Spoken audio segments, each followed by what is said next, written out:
Punditry, the international relations show with a trough of takes on topics you might care about. I'm Eric. I'm James. All right, today is Friday, February 25th, 2022, 8:24 a.m. It is important to address the time because things could change at while we record this. Frankly, it's a pretty dynamic situation over there in Ukraine. In case you haven't heard about it, which is unlikely because everybody's talking about it, obviously. And something that hasn't been said yet is that the International Olympic Committee hasn't, addressed how Putin tries to keep pushing infringing on another country's sovereignty as a Olympic sport, because it's not. And even though he tried in 2014, he's trying right now. The timing is fresh off the Winter Olympics, and while it might seem fun to assert oneself in Ukraine during the Winter Olympics, that is not actually an event. So yeah, we'll see. I don't know. Like, the judges are waiting for him to stick the landing. So he is mid-flight right now. He's doing like a big air jump, and he's in the middle of the second, third, or maybe even fourth cork, and he might bring it down. But he's clearly playing for Russia. He's not he's not of dual nationality. He's not competing for Ukraine or for someone else. But to get to the gritty of the situation, a brief little background is that this is, one would say, a long time coming, but basically over the past year things have escalated quite a lot, because starting in spring 2020, 150,000 troops-ish started mobilizing toward the border of Ukraine. And so that turned up the heat a little bit. And then this past December, it started getting quite hotter when it was confirmed that it was recognized by the international community that you had that level of mobilization at the Ukrainian border. And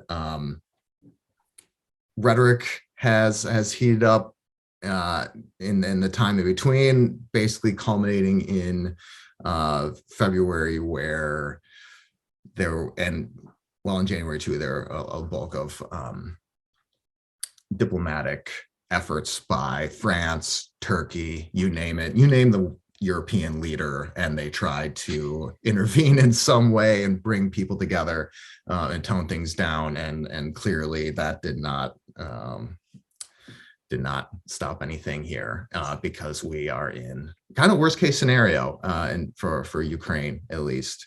don't say that. It can always get worse. It could always get worse. I mean, this gets into Putin's recent comments. I mean, last week he basically said the terms in which they will back off is banning Ukraine from joining NATO and stopping any NATO military support. And then he recognized the Luhansk and Donetsk regions as independent states, and then moved in the other day. Happened fast. And in those comments, he waved around the nuclear option, which usually doesn't refer to nuclear weapons when one says nuclear option, but this time he thinly veiled threat of major retaliation to everyone else who tries to stop, or at least get in the way of. He's just trying to stop Nazism in Ukraine, Eric. You know what? He was like, I'm so sick of people in the West referring to me as Hitler, so I need to point to someone else over in Ukraine and be like, okay, well, you get, it's Nazi projectionism, one could say, which I don't support. Just willy-nilly calling people Hitler all the time. That's really undermines what happened back in the 30s. But anywho, so I suppose we could move into what is happening on the ground now, and the how the military movements and situation has progressed. Basically, they've taken out any sort of military air defense in Ukraine, any sort of, and so it largely is coming down to how to exactly, I don't know exactly what Ukraine all has left besides almost like a guerrilla infantry counterforce to Russia's land, air, and sea coordinated front. But I'm curious to see what you have to say about how Russia will. Yeah. So the attack started off with I believe like 100 longer range missiles. That might seem like a lot, but it's really not. Like for the first wave, you're just trying to test things out and hit like select targets. What was interesting was that it was all over the country, right? So it even stretched into Western Ukraine. And if you're looking at the second wave of attacks, again, it's all over the country. It's not focused just on the breakaway states. It's not focused on the part that juts out into Russia. So like Kiev, and then kind of coming down into that little part that looks like a dagger that goes into Russia, like by the Sea of Azov and stuff. It's all over the country. So it would lead one to believe that either they're trying to distract. I will say the ground forces that have been coming in. So for those of you who don't know, the Russian National Guard has been on standby. That's usually an occupying force. So they've been, I don't know necessarily if they have already moved in or if just the regular ground troops have moved in. But ground troops have come in pretty much on the edges of Crimea and Luhansk, and then especially up north on the Belarusian border, going into Kiev.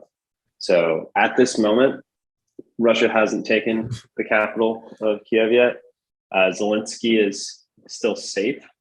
We can get into that in a little bit. But yeah, it's not looking great, Bob. Not looking great. Yeah. I mean, people weren't sure if even last week, people were debating like, this posture might lead to occupation in those independent sovereign or who Russia, Putin recognizes independent sovereign entities in Eastern Ukraine. But I don't think people were, or at least what I was hearing, the majority of folks were not guessing that we would already be approaching Kyiv already right away. Well, and there is kind of a sense of urgency from Putin. It seems like let's go ahead and go. Let's take like all that we can get. It's kind of reminding me of like the U.S. in the Iraq War, where we just like kind of came in and tried to like mow over as quickly as possible and set it up. So in my mind, it really is kind of too late for right now to have immediate effect to get any sort of military supplies to Ukraine. I would put money that there is like our intelligence networks for NATO inside of Ukraine giving updates on how the insurgency is doing. So, excuse me, not insurgency yet. How the Ukrainian military is doing. A little slip there. Who knows? Maybe by the time that this is released, it is an insurgency. So, my guess is that by the time that we publish this episode, Viktor Yanukovych will be on the steps and waving to his loyal fellow countrymen once again, returning. And be like, nothing's changed for 8 years. I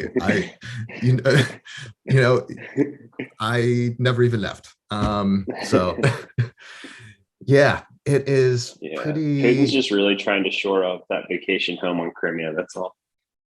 It truly is. Yeah, yeah. The Minsk agreement and the Minsk redux were not enough for his security and his vacation home in Crimea. Yeah.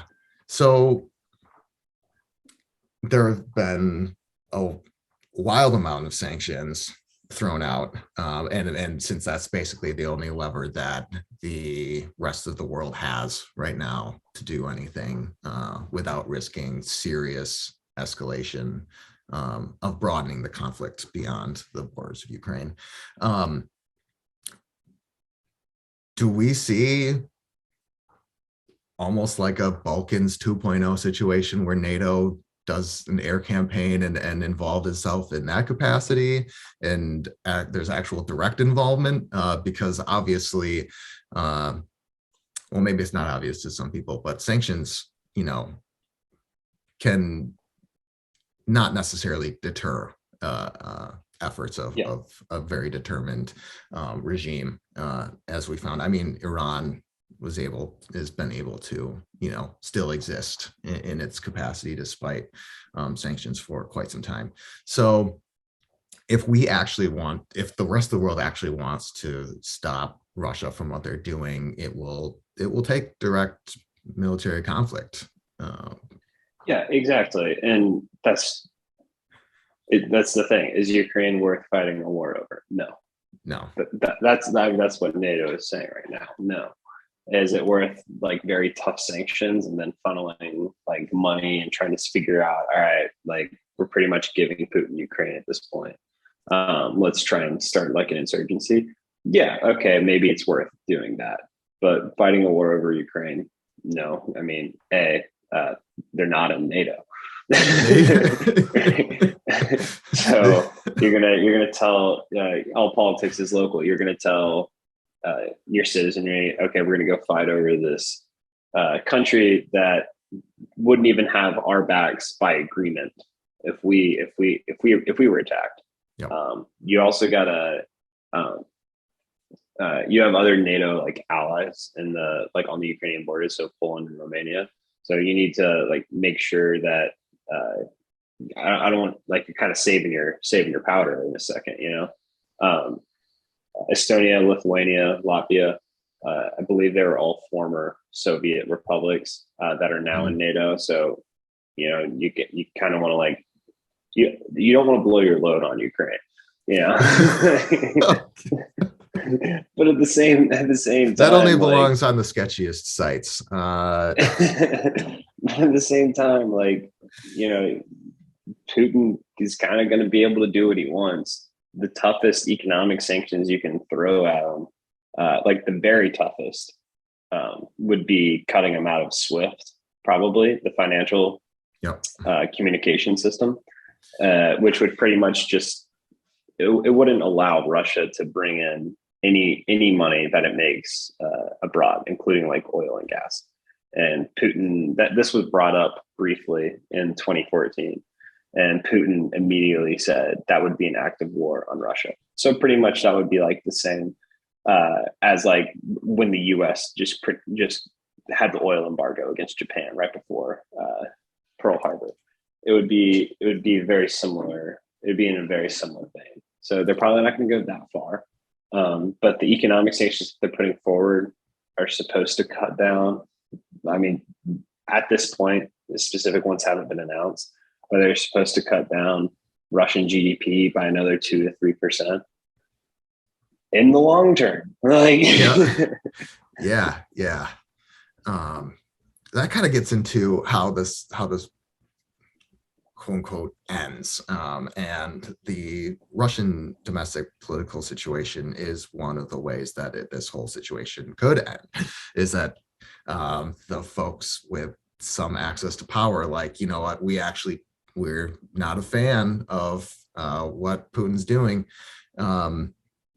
And we will leverage public opposition. Putin's not no stranger to protests in Moscow. He's pretty good at defeating his political opponents before they even have a chance to run. So exactly. I don't know how much domestic, like, obviously he has to like keep an eye on it. But in terms of like a legitimate threat, if he uses all the levers that he has, I don't think there's much of one there. Yeah, I agree.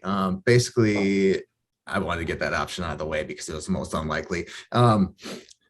Because yeah, exactly like you said. And so getting into how this turns out in Ukraine, or what Russia might recognize as former Ukraine. Ukraine was going to turn 31 this year. So I guess Putin was like, you had enough fun being independent. We're gonna move back in before you get too old.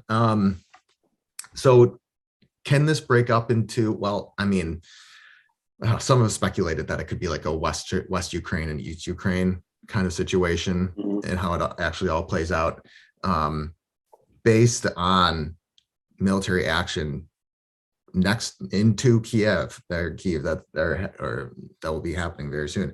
That seems unlikely. No, I mean, I think that's, so there's like three options, right? Just the Donbass, East Ukraine, Kiev, or the entirety of Ukraine. And I think that if you look at like the ground forces and stuff, the launch points that they've had where they were stationed, I don't think that they're going to try to go much farther into Western Ukraine, like above the like Moldova border. I do think they kind of want to like have a sweeping motion and make sure that they control Kiev pretty soundly. But if you're Putin, don't you kind of want all the economic infrastructure and stuff? Like a lot of that is in Eastern Ukraine and Kiev.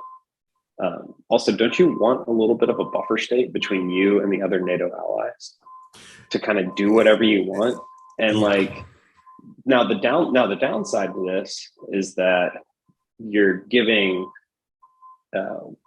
if there is an insurgency, you're giving them a safe haven in Western Ukraine. And then if there's going to be any free flow between the two countries, there's definitely going to be a free flow of intelligence as well. So, yeah, I think, it's going to come down again. It was like when the troops were massed at the border and we were playing will he, won't he? It's going to come down to exactly what Putin wants. And you can't predict that. But those are kind of the two advantages and disadvantages of taking all or just part of Ukraine.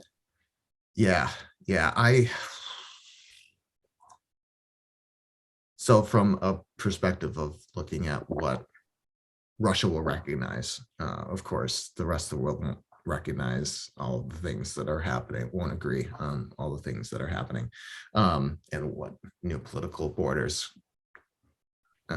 if those should come up.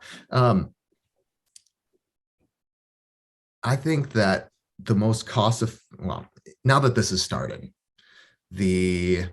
in the long run, most cost-effective action for Putin, because the long-term counterinsurgency, everybody knows, it's been bashed in all of our heads, not just US and Afghanistan, but Russia and Afghanistan. And all of these longer occupations are extremely costly. And especially since this method of reintegration is very controversial and unpopular in Ukraine, and especially in Western Ukraine. And so there could be a way of just sending a message to NATO and the rest of the West that you want to come here, well, I'll break it. I'll ensure that there is no stability in this area. And then basically I'm gonna bounce and, for the most part, just have some containment measures, and it'll still be Ukraine, but it'll just be with a new government. It'll be like Belarus, where Russia pretty much controls. Yeah, and Okay, so I've heard this comparison a lot for counterinsurgencies. Um, like I get it; those are like the two very like major last examples. But I did want to bring up like two differences now, Yeah. in terms of like Russia and Afghanistan and Russia, like in Ukraine. Um, just the geopolitics of the country in general. Um, Afghanistan has always been difficult to put any sort of sovereignty over since the beginning of time, just because of it's a very like mountainous, very divided up like geopolitically country, and there's already like established like, tribes and they're different like sort of uh, sovereign areas like already established. Uh, there's also a ton of non-state actors and groups in Afghanistan in the 80s, and then again when the U.S. went in. B, uh,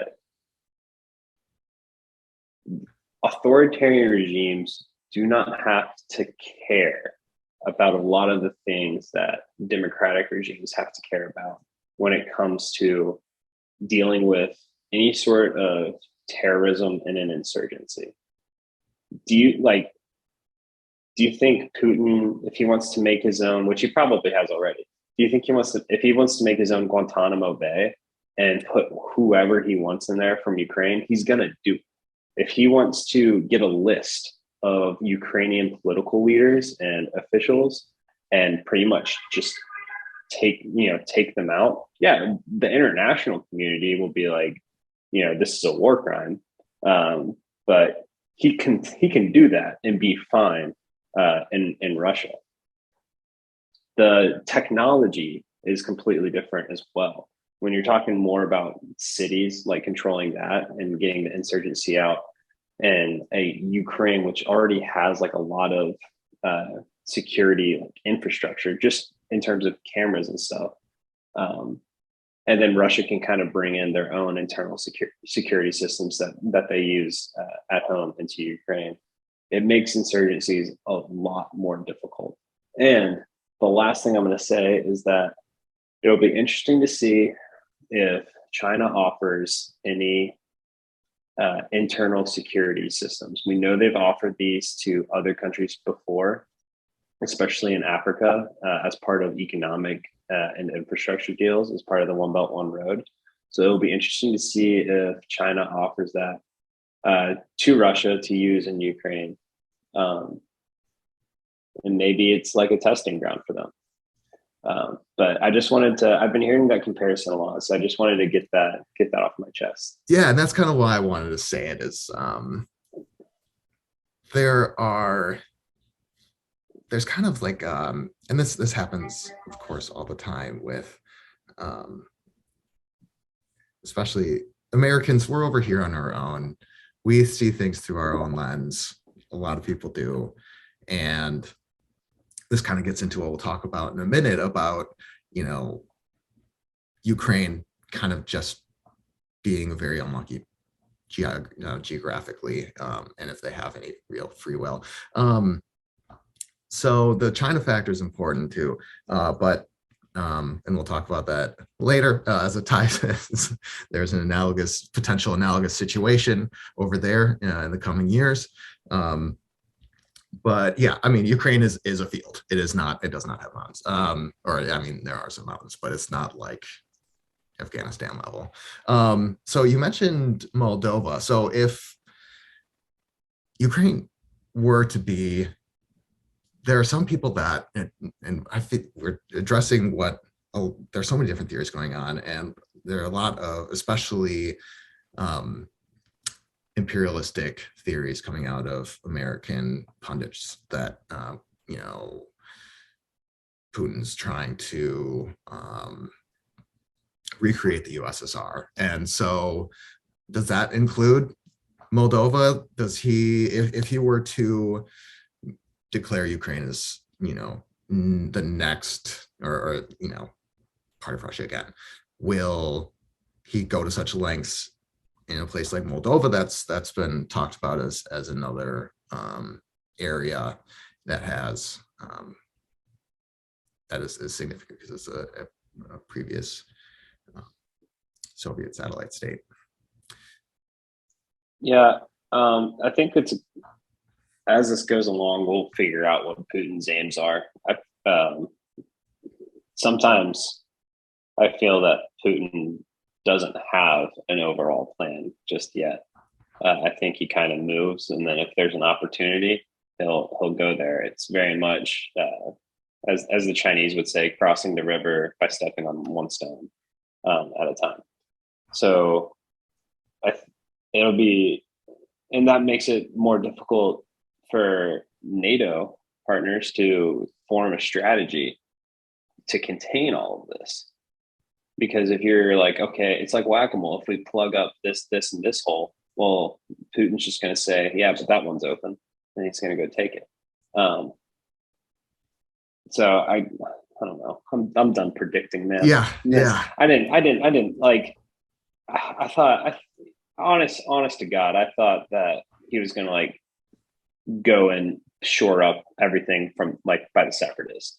When I saw that he was starting to bomb Kiev, like I just woke up to that news. I was just like, okay, this is a whole out of different the bounds. ballgame. This is out of the bounds of what I was thinking. Yeah. Yeah. So absolutely. All that to say, I'm glad I'm not in charge of security policy because, yeah, yeah, that is a shit show. Yeah.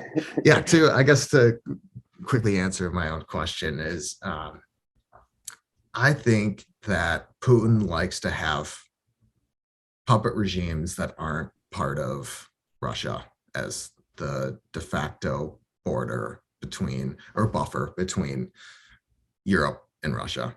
And it would be insane if he declared Ukrainian land to be Russia's again. That would be wild. And I think unless there's like a brain tumor going on in Putin that's leading him to do these things. Why not though? Because I mean, the economic sanctions are already going to be there. Why not? Like, what's stopping him? I guess it just seems like it would be biting off too much. Like, eyes are bigger than the stomach can handle. A land grab in Europe? It would cost a lot. And yeah. Anywho, so I don't know, man. I don't think it's out of the realm of possibility. Like, personally, I think he'll prop up a puppet regime in like Kiev, yeah. But like, if he was just like, okay, this is part of like Russia now, or if that state, like the independent states recognized by Putin right now, like they can be like, all right, we want to annex Russia, maybe something like that. I could totally see that. Okay. Yeah. Because I was just saying, there's definitely a world where this land goes into is assumed by the Russian state. Right. And if he's there to protect ethnic Russian folks, then that would just make sense. If he was like, okay, these regions are now under Russian control, you welcome home. So a lot of, and going back to what Western people are saying about the situation, and we have to like process like the mainstream narrative about what is wrong about all this. And it feels bad to talk about how it's frustrating that we don't talk about the Ukrainians and their role in this, and that they should have free will and a right to self-determination. But at the same time, Ukraine as a state doesn't seem to really have any actual real free will, because if they make certain choices, their neighbor will not approve of those choices and act apparently accordingly or over accordingly. And therefore they're doomed by geography. So what's the best? It seems like the best thing, in my opinion, that the West could do for West-looking Ukrainians is just open up their arms and say, come on in. And accept them as refugees and do that to counter and to help. Otherwise, I mean, democracy just isn't allowed to work hasn't been allowed to work in Ukraine, unfortunately. Yeah, when you don't have a monopoly on violence within your own borders, you're somewhat of a failed state, or at the very least, you don't have sovereignty there, right? Clearly, Yeah, yeah, we're looking at it right now. Yeah, I mean, true, but if in terms of best thing they can do, honestly, like if I'm a Ukrainian, I don't want to leave Ukraine. Like, right, it's home. Right, like I would want to stay like where your home is. So I mean, the way that this could backfire on Putin, which I think would be just fucking hilarious, and it's kind of a risk, is that if this all got pushed way, like if they pushed the Russian forces out somehow, whether through insurgency, failed efforts or something, maybe like 3-4 years down the road, NATO's like, all right, Ukraine, you're in. we've dealt with the best that Russia can throw at us. Like, I mean, and I think that is the best. I think that is the best, like, chance for the West to quote unquote win in this conflict is long term. So, in the short term, yeah, Ukraine, like, you're kind of fucked. Yeah. Sorry. Yeah. In the longer term, if you keep putting on these economic sanctions and stuff, and they hurt Russia and they hurt Russia bad, and the insurgency starts to work, and you can push them out.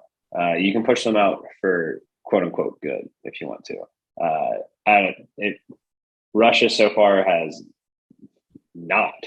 absolutely not been willing to fight against any member of NATO, because they would lose. They would. Yeah. They would just lose that battle because they don't really have any allies when you think about it. Right.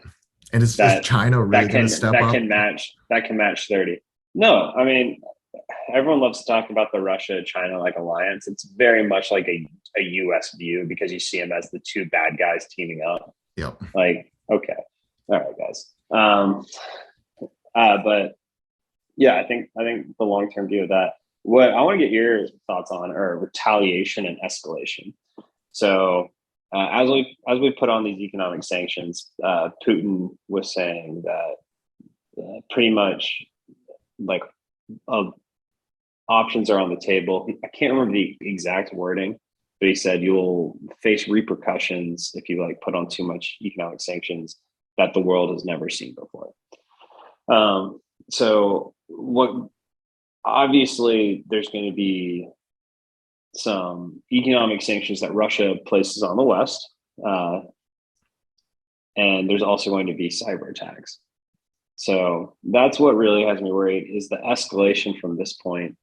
If these economic sanctions are hurting, and Russia and Putin want to like actually put down like a pretty serious cyber attack on the West. I don't think it would be targeted exactly at the US, but if it was at like a NATO member, that could escalate things fairly quickly. Especially if you're talking about shutting down like a country's like financial system, even for just an hour or so. Doing something like that could really escalate this conflict, and could be seen as an Article 5 trigger. Yeah, absolutely. I mean, one thing that Putin doesn't have going for him right now is that he is seen as the aggressor and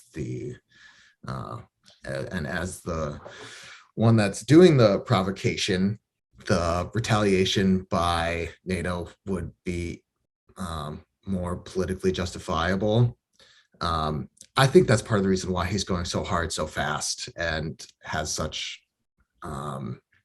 threatening rhetoric, is that he doesn't want them to do anything, because I think at most he'll do lukewarm cyber attacks, nothing too detrimental, so that proportionate response couldn't be to the point that the rest of the rest of the West and NATO actually mobilizes against him. Because I guess to address my biases in the moment, it's like I don't want that to happen. I don't want Article 5 to be invoked. I don't want this type of global conflict to occur. And if you're all on your lonesome, like Putin is, it just is not sustainable for Russia nor for him to actually attack people outside of Ukraine. And I think that's why he has gone so hard in Ukraine, is to catch NATO on their heels. And,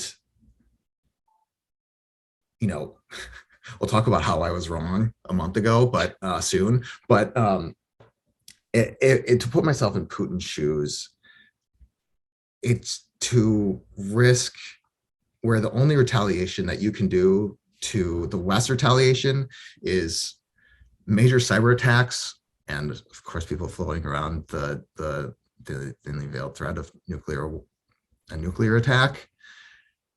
If those are the only two options later, that's just fucked. And yeah, I guess that's all I have to say about that. But yeah, it's a bad sign no if one, Article 5. no one wants Article 5 to be invoked, but that doesn't mean that it's not the right decision when that happens, right? Yeah. At some point, you gotta stop looking at diplomatic and economic measures, because military action would suck. Yeah, it would suck, but that doesn't mean it's the wrong decision. Clearly not saying right now, but at this point, I think Putin's going to continue to see where that line is. Is it going to keep getting pushed back? How averse to war or any armed conflict is the West? So I think he's going to keep probing, and I think depending on the NATO led response, we'll see. Yeah, I mean, economic sanctions can only go so far. Yep. And if he's going to deter you from economic sanctions by doing cyber attacks, and then those economic sanctions are lessened because not all of NATO is on board with it, or not all of the EU is on board with it, then it's pointless. You have to have that military power to back it up, and the willingness to use it. And it sucks to use it, but you have to be willing to do it. Yeah, that's true. America's appetite for conflict is not very high since the turn of the 21st century. Since what we've learned since the turn of the 21st century. To be fair, it wasn't high for World War I or World War II either. We had two oceans, and we were dude, let's just chill. Yeah, I mean, FDR was able to convince a nation to intervene, which was pretty amazing. So I guess we need to balance. Yeah, just see what happens. I mean, of course, I haven't checked the news in the last 30 minutes, but who knows what's happened. So let's see. I do want to, if we can, to move on to the further implications of this in a geopolitical global scale with other countries that are looking at this. No one in particular, China. Yeah, if you're a Taiwanese citizen right now, what are you thinking? Yikes. Yikes. Big yikes. Yikes. Yeah. Taiwan's not in Taiwan, NATO. not in NATO. Needless to They say. do have a security agreement with the U.S., but not in NATO. Um, Maybe not something that the U.S. again would be willing to go to war over. And so I was thinking about this, and I was thinking like Ukraine, the Ukrainian crisis, as we had seen it since like 2014 and a little bit before that, like that was going to be with us for as long as the Putin regime was there, right? Yep. The Taiwanese crisis is going to be with us as long as the Chinese Communist Party is in power. Yeah.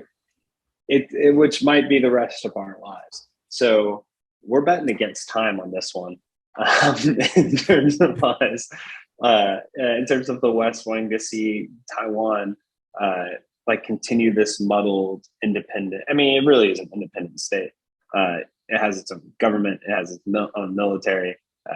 China can't just walk in there and tell it what to do like it does with Hong Kong. It really is its own like independent sovereign state. It's just not recognized by anybody because China's got a lot of money and a lot of demographic power in terms of buying power. So yeah, we're going to be dealing with that for a while, and Xi's made it clear that he wants Taiwan. I think we could see a push just like Putin does, like a legacy push. I will say there's a book by Irving Janis on groupthink with foreign policy decisions. And it only goes over U.S. foreign policy decisions in the 20th century, and it focuses a lot on like the Cuban Missile Crisis, for instance, and like who the president has in as advisors and such, and how that like sometimes he has to fight against groupthink to make what in retrospect is the correct decision. With authoritarian regimes, I feel like you don't really have that as much sometimes, especially Xi Jinping with his anti-corruption campaign. I don't know exactly the ins and outs of his like trusted advisors, but it might be yes men, and that can be very, very dangerous. To not Putin's have a devil's clearly advocate. surrounded by yes men. I mean, maybe he is, maybe he's not. I'm sure there was debate over whether or not to invade. I'm sure there was a little bit of debate of how far do we want to go. But yeah, I mean, like at the end of the day, the decision rests with Putin, and you know that as an advisor, and you want to be on his good side, I guess. But and the real kicker is when things start to go wrong, you still want to be on board with the plan. So it's not even necessarily should we do it or not. It's once it's already started, should we continue this?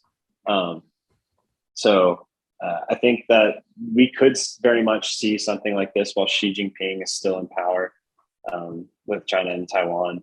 It would be hard. It would be harder because there is the Taiwan Strait. Going over water is always more difficult than just crossing through land. Yeah, we'd definitely be less surprised. You look at the U.S.'s response to this. If you're China, and again, you have like historical territorial claims to this country. Yeah. So you can deflect it at the UN or whatever you want to do, and take over Taiwan. And Taiwan's not even recognized as a country, as like the true China by a lot of folks. Ukraine was. Ukraine was. They competed at the Olympics. They competed at the World Cup. Like that was a country. They actually didn't do too bad. They didn't do too poorly. And like I think it was like the Euro Cup. Like they were doing good. So. Yeah, Eurovision's going to suffer from not having Ukraine involved. But yeah, if China were to move on Taiwan in the upcoming years, I mean, the 2020s going to have some big aggrieved global power energy going on. We kind of lived through some significant. The 2020s have proven every single year that like where were you when this happened every single year? 2020, we had COVID. 2021, we had January 6th. And now in 2022, we've got the largest military Land grab in history since mobilization. World War II. Yeah. Yeah. So pretty wild stuff. Yeah. So I was wrong a month ago when we talked about what was going to happen. I thought it was going to be a posture to renegotiate what would happen in NATO. And so my bad. I take full But our responsibility. predictions today are 100% correct. So don't They worry, are guys. We went into the good. future, looked to see what was going to happen, and then came back, and which is a mistake last time, because we didn't do that. That's just not good due diligence. That we bad practices the first couple rounds of this. Now we are much better. And so to round out this morning, we've got This Week in History, the segment of our show where we explore a global event that we feel is particularly relevant. Right. So in light of all of the sanctions and stuff, I thought we would take a trip back to 1987. And this, for all you college football fans out there, you'll recognize this year as the year and the date that the NCAA suspended Southern Methodist University, SMU football's program for the 1987 season. They paid a lot of money to a lot of players. They had the Pony Express, which was just fantastic running game out of the old wishbone. It was pretty solid. So this was actually the first quote unquote sanction that the NCAA put on SMU before imposing the death penalty, which was the complete cessation of the SMU football program for 2 years. So those sanctions it took effective. them a while. They still haven't fully recovered to their top 10 program status. They won their first bowl game, I want to say 5 years ago. It took a while. They were horrible. It was crippling, decades long cripple.